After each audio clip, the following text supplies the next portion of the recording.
அருள்மிகு வைத்திய வீரராக சுவாமி திருக்கோயில் ஒரு சிறந்த பரிகார ஸ்தலமாகும். எத்தகைய நோயானாலும் குணமாக்கக்கூடியவர் இந்த பெருமாள். தமிழ்நாட்டில் சென்னைக்கு அருகில் திருவள்ளூரில் அமைந்துள்ள ஸ்ரீதேவி பூதேவி சமேத வைத்திய வீரராகவ பெருமாள் கோவில் 108 வைணவ திருத்தலங்களில் 59வது திருத்தலமாகும்.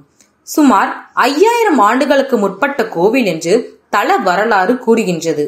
இந்த கோவிலின் வரலாற்றை பார்ப்போம். இந்த கோவிலின் மூலவராக வீரராகவ பெருமாள் சயன கோலத்தில் பள்ளி கொண்ட பெருமாளாக காட்சி தருகிறார். அவரது உடம்பில் சிகப்பு பூர்வை போர்த்தப்பட்டுள்ளது.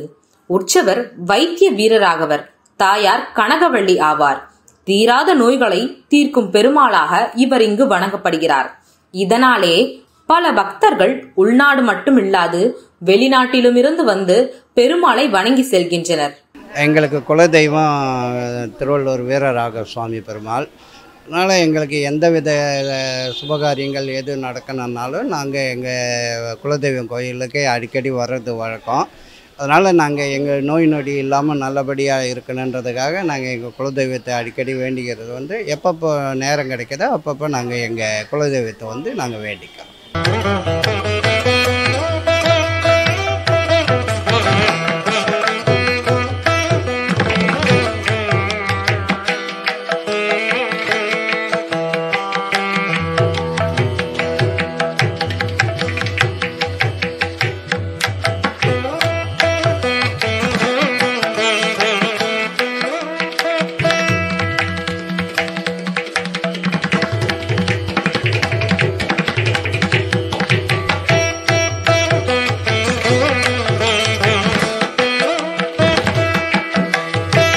ஆதி யுகத்தில் புருப்புண்ணியர் என்ற முனிவர் தன் மனைவி சத்தியவதியுடன் வசித்து வந்தார்.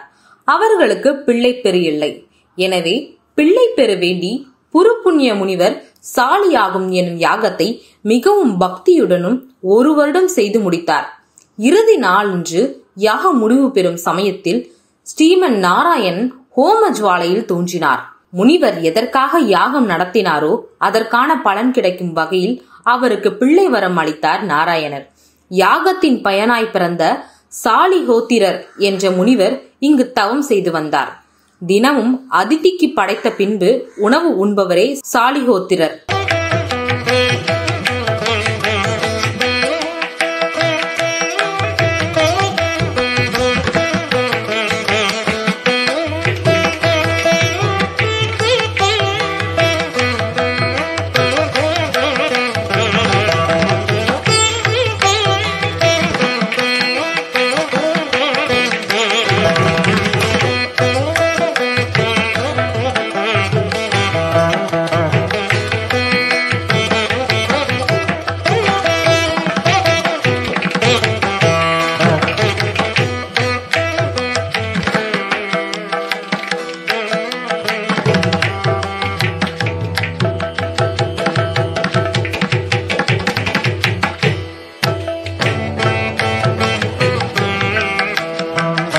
வீக்ஷாவனே விஜயகோட்டி விமான மத்தியே வேதாந்தமிருக்ய பபிநித்யமசேஷ திருஷ்யம் கிருத்தாபனாசன சரஸ்தட பாரிஜாதம் ஸ்ரீ வீரராகவமகம் சரணம் பிரபத்யே. வணக்கம் பக்த கோடிகள் எல்லாருக்கும் நமஸ்காரம்.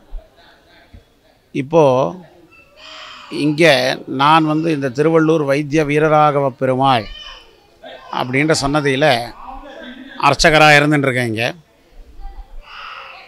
இந்த சன்னதியாகப்பட்டது வைத்திய வீரராகவன் அப்படின்னு வழங்கப்படுறது.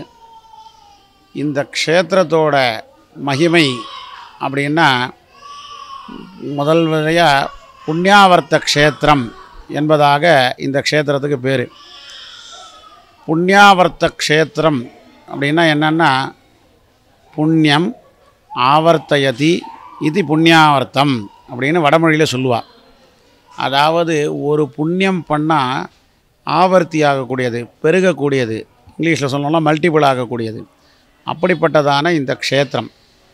இந்த க்ஷேத்திரத்துக்கு இன்னொரு ஒரு பெரிய விசேஷம் என்னென்னா, இங்கே எவனுடைய ஒரு பார்வையினால் இந்த இந்த எல்லாரும் பாவனம், அதாவது புண்ணியமாக அதாவது புனிதமாக்கப்படுகிறார்களோ அப்படிப்பட்டவன் எழுந்தருளி இருக்கக்கூடிய ஒரு வனம். அதனால் வீக்ஷாவனம் அப்படின்றதான ஒரு பேர். இப்போது முதல்ல ஒரு ஸ்லோகம் சொன்னேன் இல்லையா, இந்த ஸ்லோகத்தோட அர்த்தமே என்னென்னா, வீக்ஷாவனே, வீக்ஷாரண்யம் என்ற ஒரு வனத்தில் விஜயகோட்டி விமான மத்தியே. எம்பெருமானுக்கு ஒரு க்ஷேத்திரத்தை பற்றி சொல்லணுன்னா முதல்படியாக க்ஷேத்திரம், தீர்த்தம், விமானம், பெருமாள், தாயார், அடுத்தபடியாக அந்த ஸ்தலத்தோட மகிமைகள் என்னென்ன அப்படின்ட்டு. அப்படியாக இந்த வீக்ஷாரண்யம் என்ற ஒரு வனத்தில் விஜயகோடி அப்படின்ற ஒரு விமானத்திற்கு கீழே எம்பெருமான் ஹிருத்தாபனாசன சரசு அப்படின்றதான ஒரு புஷ்கரணி இங்கே இருக்குது. அந்த புஷ்கரணி கரையில் எழுந்தருளி இருக்கிற வீரராகவனை வணங்குகிறேன் அப்படின்னு எம்பெருமானை பற்றின ஒரு தியான ஸ்லோகம்.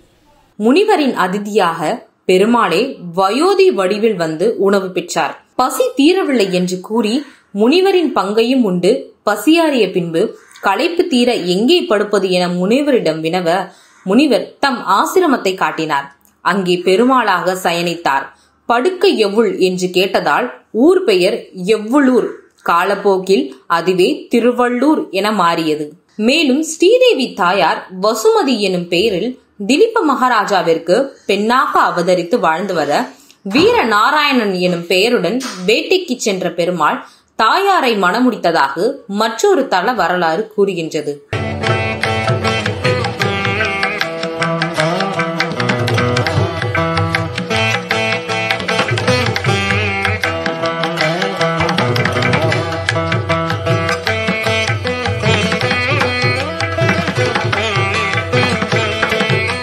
ஒரு சதுர்தசி தினம்னு சொல்லுவாள்.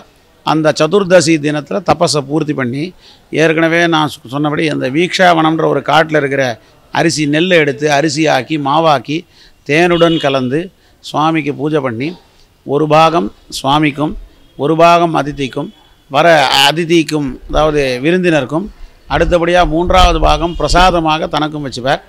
திரும்பவும் அவர் என்ன பண்ணுவார், அந்த தபஸை முடிச்சு அந்த யார் வராலோ அந்த விரதத்தை முடிச்சுட்டு திரும்ப தபஸ் பண்ண போயிடுவார். அப்படி ஒரு காலத்தில் தை மாதம் அமாவாசை அன்னைக்கு யாரும் வராத காலத்தில் பெருமாள் ஒரு பிராமண ரூபத்தில் வந்து அன்னம் தேகி ஜலம் தேகின்னு கேட்குறார்.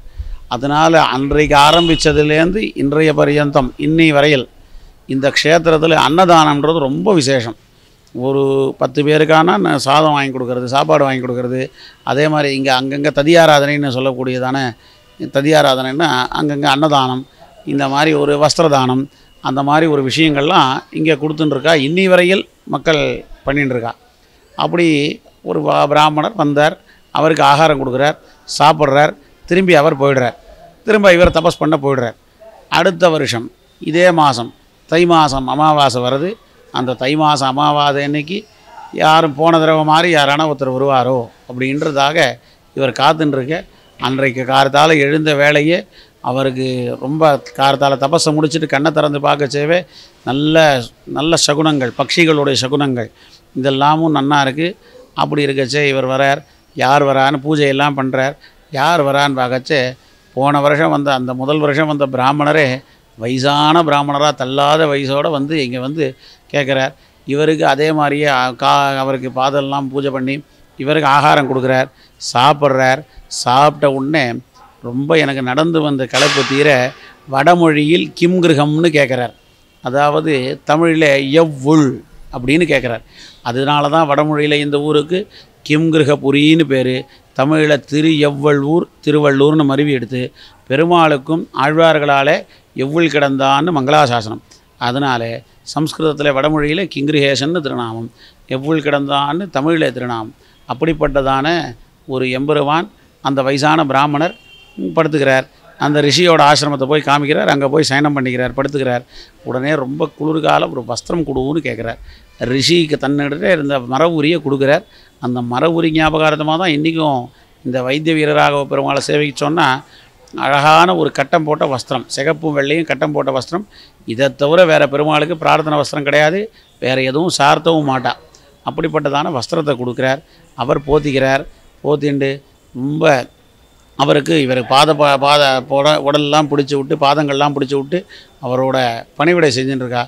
அப்புறம் மறுநாள் காலையில் இவரோட பூஜையெல்லாம் முடிச்சுன்னு வந்து பார்க்கச்சு ஆதிசேஷனில் எம்பெருமானா அந்த வயசான பிராமணர் காட்சி கொடுத்து உன்னோட தபஸுக்கு ரொம்ப சந்தோஷம் அடைஞ்சேன், உனக்கு என்ன வரம் வேணும்னு கேட்குறார்.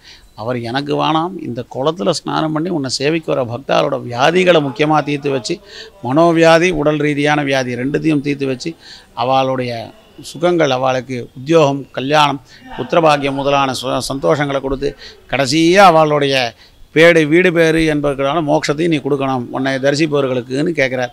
அந்த மாதிரியே கொடுக்குறார். ஆகட்டும்ன்றார். அப்படியே அவருக்கு வச்சு சத்தியம் பண்ணி கொடுக்குறார். அதனால் எம்பெருமானுக்கு வைத்திய வீரராகவன் திருநாமம். தீராத நோய்கள் எல்லாம் வீரராகவர் தீர்த்து வைப்பார் என்ற நம்பிக்கையில் மக்கள் சிறிய உலோக தட்டில் நோயினால் பாதிக்கப்பட்ட உறுப்பை செதுக்கி அந்நோயை தீர்த்து வைக்குமாறு கடவுளிடம் கோரிக்கையை சமர்ப்பிப்பதை வழக்கமாக கொண்டுள்ளனர். இக்கோவிலின் குளம் மிகவும் புண்ணிய நதியாகும். கிருத்தபாநாசினி என்று அழைக்கப்படும் இந்த குளத்தில் நீராடுவது கங்கை, யமுனை போன்ற புண்ணிய நதிகளில் நீராடிய பலனை தரும். சாலிஹோத்திரர் இங்குள்ள கிருத்தபாநாசினி தீர்த்த குளத்தில் சித்தர்களும் முனிவர்களும் நீராடுவதை கண்டார். உடனே அவர் அங்கு சென்று தவம் செய்ய தொடங்கினார்.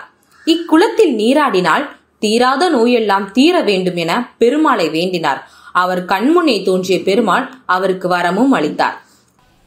இந்த வீக்ஷாரண்யம் அப்படின்ற ஒரு க்ஷேத்திரத்தில் பெருமாள் ஏன் வந்தார், எதுக்கு வந்தார் அப்படின்னு பார்த்தோன்னா, ஒரு மார்க்கண்டேய புராணம் அப்படிங்கிற ஒரு புராணத்தில் க்ஷேத்திர காண்டம் அப்படின்னு ஒரு காண்டம் இருக்குது, ஒரு பகுதி. அதில் ஒரு 11 அத்தியாயத்திற்கு வீக்ஷாரண்ய க்ஷேத்திர மகாத்மியத்தை புராணத்தில் சொல்லப்பட்டிருக்கு.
திருமிழிசையாழ்வார், திருமங்கையாழ்வார் 2 ஆழ்வார்களாலே பாடல் பெற்ற ஸ்தலம். 108 வைணவ திருப்பதிகளே 90வது திருப்பதி.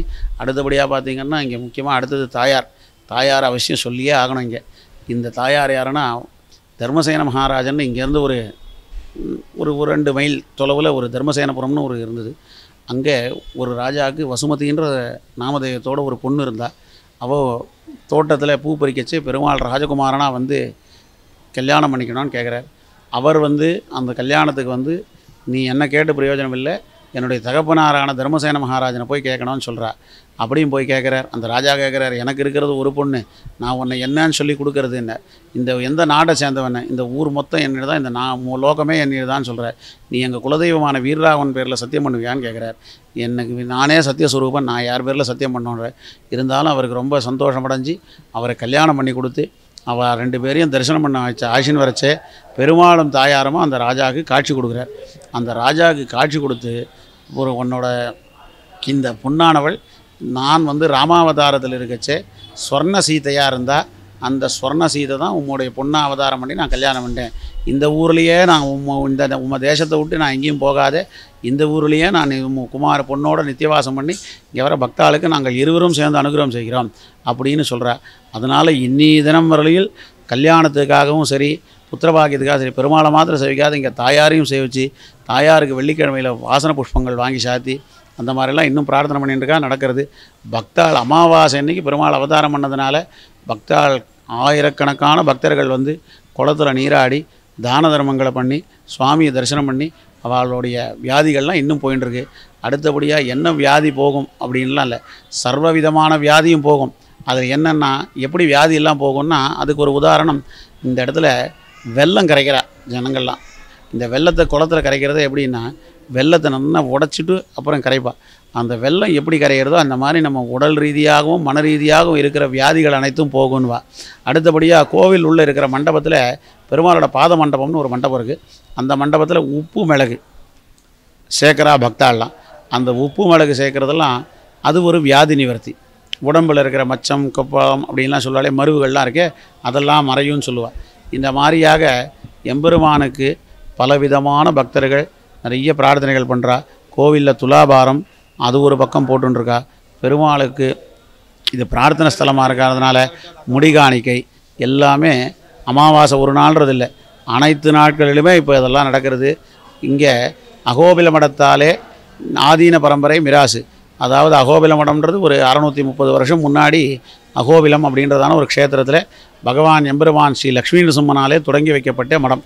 அந்த மடத்தில் வழிவந்த ஆச்சாரிய புருஷர்களாலே ஆச்சாரியர்களாலே நிர்வாகமானது செய்யப்படுகிறது.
பக்தர்கள் பெரும்பாலும் தங்களது நோய் குணமாக வேண்டும் என கிருத்தவானாசினி குளத்தில் வெள்ளத்தை கரைத்து செல்கின்றனர்.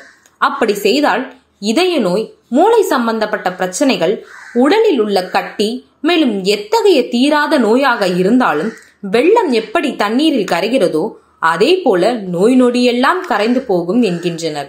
பக்தர்கள் பெண்கள், ஆண்கள் மற்றும் குழந்தைகள் போன்ற உருத்தகட்டை செதுக்கி உண்டியலில் செலுத்துகின்றனர்.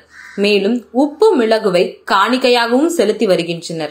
ஆடி அமாவாசை, தை அமாவாசை மற்றும் முக்கிய அமாவாசை தினத்தன்று ஆயிரக்கணக்கானவர்கள் பித்ருதோஷம் நீங்கும் பொருட்டு தர்ப்பணமும் கொடுக்கின்றனர். இங்கே இன்னும் அடுத்தபடியான விஷயம் சொல்லணும்னா, இங்கே வடலூர் ராமலிங்க அடிகளார், அது ஒரு முக்கியமான ஒரு விஷயம். வடலூர் ராமலிங்க அடிகளார் ஆச்சரியமாக இங்கே நல்ல சிவபக்தர். அவர் இங்கேருந்து திருவாலங்காடு அப்படின்ற ஒரு ஊருக்கு போகும்போது அந்த திருவாலங்காட்டில் ரொம்ப தீராத வைத்த வலி வந்து பக்கத்து ஊரில் அவள்லாம் இங்கே போய் சுவாமி தரிசனம் பண்ணுங்கன்னு சொல்லி இந்த குளத்தில் ஸ்நானம் பண்ணி தரிசனம் பண்ணி அவரோட வைத்த வலி உடனே தீர்ந்ததாகும். அதனால் வற்புறு பிடிதீர்த்தன்னை வாழ்வித்த வரதா போற்றி வெறுப்புயர் எவ்வளவு வாழ் வீரராகவனை போற்றின்றதாக 5 பாடல்கள் போற்றி திருப்பஞ்சகம்னு பாடியிருக்கேன். சைவமும் வனைவும் பாடல் பெற்ற 2 பேர்களாலும் பாடல் பெற்ற ஒரு ஸ்தலமானது இந்த வீக்ஷாவனம், அதாவது இந்த திருஎவ்வளூர்ன்ற ஒரு ஸ்தலம். மேலும் பிரத்யும்ன மகாராஜன் ஒரு ராஜா, அவனுக்கு சந்ததி இல்லாத இந்த குளத்தில் ஸ்நானம் பண்ணி தபஸ் பண்ணி பெருமாளே பிரத்யட்சமாகி அவனுக்கு ஒரு நல்ல சந்ததி உண்டாச்சுன்னும், அதே மாதிரி தக்ஷ பிரஜாபதியினுடைய யாகத்தில் வீரபத்ரனாலே அழிக்கப்பட்ட ஒரு தோஷமானது சிவனுக்கு போகிறதுக்காக இன்றைக்கும் குளத்துடைய வாயு மூலையிலே சிவன் கோயில் தீர்த்தேஸ்வரர்ன்ற ஒரு கோயில் இருக்குது. அவர் இந்த பெருமாள் அந்த குளத்துக்கரையிலேயே பெருமாளை தரிசனம் பண்ணிட்டு இருக்கிறதா, பெருமாளை சேவிச்சுட்டு இருக்கிறதா, தன்னோட பாப்பத்தை போக்கினதுக்காக அந்த க்ஷேத்திரத்துலேயும் அப்படி ஒரு மகாத்மியமானது இங்கே சொல்லப்படுகிறது. இந்த மாதிரி ஒவ்வொரு ராஜாக்களுக்கும் ஒவ்வொரு தேவதைகளுக்கும் இங்கே பெருமாள் வந்து அனுகிரகம் பண்ணியிருக்கார். அப்படிப்பட்டதான ஒரு க்ஷேத்திரம். இங்கே வருஷத்தில் 12 மாதங்கள்லேயும் திருவிழா நடக்கிறது. சித்திரை மாதத்தில் பெருமாளுக்கு கொடியேற்றத்துடன் கூடியதான சித்திரை திருவிழா, அடுத்தபடியாக வைகாசி மாதத்தில் அந்த மாதத்திலேயே ராமானுஜரோட உற்சவம், அடுத்தபடியாக வைகாசி மாதத்திலே வசந்தோத்சவம், நம்மாழ்வார் எனப்படக்கூடிய ஆழ்வாரின் பிரதானமான ஆழ்வார்களில் மிக முக்கியமானவரான நம்மாழ்வார், அந்த நம்மாழ்வாருக்கும் அடுத்தபடியாக ஆனி மாதத்திலே பெருமாளுக்கு அமாவாசை முதற்கொண்டு 3 நாட்கள் முத்தங்கி சேவை, தெப்போத்சவம், இந்த புஷ்கரணியில் தெப்போத்சவம், அடுத்தபடியாக ஆடி மாதத்திலே ஆண்டாள் உற்சவம், ஆனி மாதத்திலே பிரதான முக்கியமான இன்னொரு உற்சவம் ஜேஷ்டாபிஷேகம் என்னக்கூடிய உற்சவம், அதுக்கபடியாக ஆவணி மாதத்திலே கிருஷ்ண ஜெயந்தி, பவித்ரோத்சவம் என்னக்கூடிய பிராயஷ்சித்த உற்சவம். புரட்டாசி மாதத்திலே தாயாருக்கு பெருமாளுக்கும் 9 நாட்கள் சேர்த்தியுடன் கூடிய உற்சவம். அதிலேயே பிரதான வடகலை சம்பிரதாயத்தின் கூடிய முக்கிய வைணவ சம்பிரதாயத்தில் வடகலை சம்பிரதாயத்திற்கு மாத்திரம் இல்லாத அனைவருக்கும் பொதுவான ஸ்ரீமன் நிகமாந்த மகாதேசிகன், அடுத்தபடியாக நம்ம அகோபில மடத்தோட ஆச்சாரியரான முதல் ஆச்சாரியரான ஆதிவன் சடகோப சுவாமி ஆகியோருடைய உற்சவங்கள். அடுத்தபடி ஐப்பசி மாதம் தீபாவளி உற்சவம். அப்புறம் அது தவிர கார்த்திகை மாதத்தில் பெருமாளுக்கு தங்க கவச்ச சேவை. இந்த க்ஷேத்திரத்தை பாடி மங்களாசாசனம் செய்தவரான திருமங்கை ஆழ்வார் உற்சவம். அடுத்தபடியாக திருக்கார்த்திகை தீப உற்சவம், பெருமாள் தைலக்காப்பு. மார்கழி மாதத்திலே அத்தியன உற்சவம் எனக்கூடிய பகல் 10 ராப்பத்து. தை மாதத்திலே பிரதானமான கல்யாண உற்சவம் என சொல்லக்கூடிய தை மாதத்தில் பிரம்மோற்சவம். திரும்ப சித்திரை மாதத்தில் எப்படி இருந்தோ அதே மாதிரி கொடியேற்றத்துடன் கூடிய உற்சவம். அடுத்தபடியாக மாசி மாதத்திலே தெப்ப உற்சவம். தை மாதத்திலே இன்னொரு முக்கியமான விஷயம், திருமழிசையாழ்வார் என்பவர் நாகத்தனை குடந்தை வெக்கா திரிய ஊழ்னு சயன பெருமாள்லாம் பாடி நிகழ்ச்சி. இந்த பெருமாளுக்கு மாத்திரம் திருன்ற பதத்தோடு போட்டிருக்கார். அப்படிப்பட்டதான திருமழிசையாழ்வார் உற்சவம். மாசி மாதத்திலே தெப்ப உற்சவம். பங்குனி மாதத்திலே தாயாருக்காகவே 3 நாள் தாயார் உற்சவம். பெருமாளும் தாயாரும் சேர்ந்து எழக்கூடிய ஆகமத்தில் கூறப்பட்டதான தவன உற்சவம் என்ற கூடிய உற்சவம். பின்பு பங்குனி உத்திரம் திருக்கல்யாண உற்சவம். பங்குனி உத்திரம் முடிந்தவுடன் பெருமாள் இங்கிருந்து அவருடைய இடத்திற்காக புட்லூர் என்பக்கூடியதான அவருடைய இடத்திற்கு ஒரு 10 கிலோமீட்டர் அங்கே தள்ளி போயிட்டு பெருமாள் அந்த ஆறில் போய் ஆச்சரியமான திருவூரல் உற்சவம், பல்ல உற்சவம் என்பக்கூடியதான இப்போது நான் கூறிய க்ஷேத்திர மகாத்மியத்தை எம்பெருமான் தன் சரித கேட்டான் அப்படின்றதுக்கான ராமாயணத்தை லவகுச்சா 2 பேரும் சொல்ல ராமனே கேட்டதாக இருக்குது. அப்படியாக பெருமாளுடைய புராணத்தை பெருமாளே சிம்மாசனத்தில் உட்காந்து அவனே திருச்செவி சாத்தக்கூடியதான பல்ல உற்சவம் என்பக்கூடியதான சைத்தியோபச்சார உற்சவம். இந்த உற்சவாதிகள்லாம் பெருமாள் நடந்தது. இதை தவிர பஞ்சபுர உற்சவம் நடக்காத ஏகாதசி, அமாவாசை, பௌர்ணமி, மாதப்பிறப்பு, திருவோண நட்சத்திரம், அடுத்தபடியாக பெருமாளுடைய நட்சத்திரம் என்னுடைய சித்ரா நட்சத்திரம். அது போக வெள்ளிக்கிழமையில் தாயார் அபிஷேகமாகி சாயந்தரத்தில் ஊஞ்சல், மாலை வேளையில் ஊஞ்சல் உற்சவம். அடுத்தபடியாக ஆழ்வார்கள் ஆச்சாரியர்களுடைய வருடாந்திர பிறந்த நாள் உற்சவங்கள், திருநக்ஷத்திரம் எனக்கூடியதான சாற்றுமறை உற்சவங்கள். இப்படியாக பெருமாளுக்கு நிறைய உற்சவங்கள் நடந்துருக்கு. சந்தன தைலத்தால் மட்டுமே மூலவருக்கு திருமஞ்சனம் செய்யப்படுகிறது. திருமங்கை ஆழ்வார் மற்றும் திருமழிசை ஆழ்வார் இத்திருத்தலத்தில் பெருமாளின் புகழை பாடியுள்ளனர். சித்திரை மற்றும் தை மாதங்களில் பிரம்மோற்சவம், ஆனி மற்றும் மாசி மாதங்களில் தெப்பத் திருவிழா, முத்தங்கி சேவை, கார்த்திகையில் தங்க கவசம் சாற்றுதல், கருட சேவை போன்ற திருவிழாக்கள் இங்கு சிறப்பாக கொண்டாடப்படுகின்றது. மேலும் இக்கோவிலில் விநாயகர், ராமர், கோபாலன், நம்மாழ்வார், சக்கரத்தாழ்வார், ஆண்டாள், வேதாந்த தேசிகன், ராமானுஜ ஆச்சாரியார், லட்சுமி நரசிம்மர் ஆகியோருக்கு இங்கு தனித்தனியே சன்னதிகள் கட்டப்பட்டுள்ளன. பெரும்பாலான பக்தர்கள் வீரராகவ பெருமாளை தங்களது குலதெய்வமாக வழிபட்டு வருகின்றனர். எங்கள் குழந்தைக்கு வந்துட்டு தலையில் வந்துட்டு ஒரு கொழுப்பு கட்டி போல இருந்தது. வைத்திய வீரராக வந்துட்டு வேண்டிக்கணுமானா அது அவர் நிவர்த்தி பண்ணுவார். அவர் அமாவாசை மின்னல் மூலிகை கரைக்கிறதா வைதிகம். அதனால் அந்த வெள்ளத்தை போட்டு கசிட்டு அவரால் எல்லா நோய்களும் சகல ஐஸ்வர்யம் வைத்திய வீரராகவும் கனகவல்லி தாயாரும் ராமரும் சீதையும் எல்லாம் கூடி கொடுத்து சுடர்மணி ஆண்டாளும் இருக்கிறதுனால இந்த சன்னதியில் பெரிய இது உள்ளது. இந்த கோயிலுக்கு வீரராகணும் சின்ன வயசுலேருந்து எங்கள் அம்மா இட்டுன்னு வரேன் என்ன அப்போ வருவேன். நான் ரயில்வேல பணிபுரிந்து ஓய்வு பெற்றேன். இந்த கோயிலுக்கு வந்தால் நம்மளுடைய கஷ்டங்கள்லாம் தீரும். நமக்கு ஏதாவது வியாதிக்கு இருந்தால் கூட போவோம். பெரிய முக்கியமாக யாராவது விரவிக்கம் இருக்க வந்தால் கூட அதுக்கு வருவாங்க. டெஃபினட்டாக இந்த வெள்ளம் போடுவாங்க இந்த கோயிலுக்கு இதில் குளத்தில். அதனால் இப்போது நான் வந்தது ஏதோ மனசு கஷ்டம், எனக்கு என் குடும்பத்தில் கொஞ்சம் கஷ்டம் இருந்தாலும் நான் வந்தேன். அப்பப்போ வருவேன். நான் கொஞ்ச நாளாக வரல. நான் கோயில் வேறு கட்டியிருக்கேன். அதனால் இவர்கிட்ட பிரார்த்தனை பண்ண நல்லா நடக்கும்ட்டு எனக்கு எப்போது முதலேருந்து தெரியும். இந்த கோயிலில் ரொம்ப க்ளீனாக வச்சுருக்காங்க. அன்னதானம் கூட இருக்குது. நானும் டிக்கெட்டு வாங்கிட்டேன், ஒரு அன்னதானம் டிக்கெட்டு. என் பிரசாதம்லாம் கொடுத்தாங்க. அது போல் வேறு எதுவுமே இல்லை, கடிபடியெல்லாம் இல்லை. ஐயரு கூட நல்லா அர்ச்சனை பண்ணுறாரு. நம்ம காசு கொடுக்கணும் தேவையில்லை. நல்லா பண்ணி சுத்தமாக கோயிலெல்லாம் நல்லா இருக்குது. பக்தி நம்ம பார்க்குறதுக்கே நம்ம பக்தியோடு இருக்குது பார்க்க கோயில் கூட. சில கோயிலெல்லாம் ரொம்ப கடிபடி இருக்கும், அது இருக்கும், இப்படி போகும், முன்னாடி போகணும். அதெல்லாம் ஒன்றுமே இல்லை. எல்லாம் ஃப்ரீ தரிசனம், எல்லாம் தர்ம தரிசனம், டிக்கெட்டே இல்லை எதுக்குமே. இதுதான் என்னுடைய பிரார்த்தனை.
மேலும் கோவில் திருவள்ளூரில் அமைந்துள்ளதால் தெலுங்கு பேசும் மக்களும் அதிகம் வந்து வழிபட்டு செல்வதை காண முடிகிறது. இந்த கோவிலை அகோபில மடம் பராமரித்து வருவது என்பது குறிப்பிடத்தக்கது. கோவில் நிர்வாகமும் பெருமாளுக்கு அபிஷேகம் மற்றும் ஆராதனை செய்கின்றனர். தினந்தோறும் அன்னதானமும் நடைபெறுகிறது. தீராத நோயெல்லாம் தீர்த்து வைக்கும் வைத்திய வீரராகவ பெருமாளை நாமும் குடும்பத்தோடு சென்று தரிசனம் செய்து நலமுடன் வாழ்வோம். இனி நாராயணனின் நாமத்தை நாமும் கூறுவோம். ஓம் நமோ நாராயணா, கோவிந்தா, மாதவா, மதுசூதனா, ஸ்ரீராமா என்று பெருமாளின் நாமத்தை சொல்வோம்.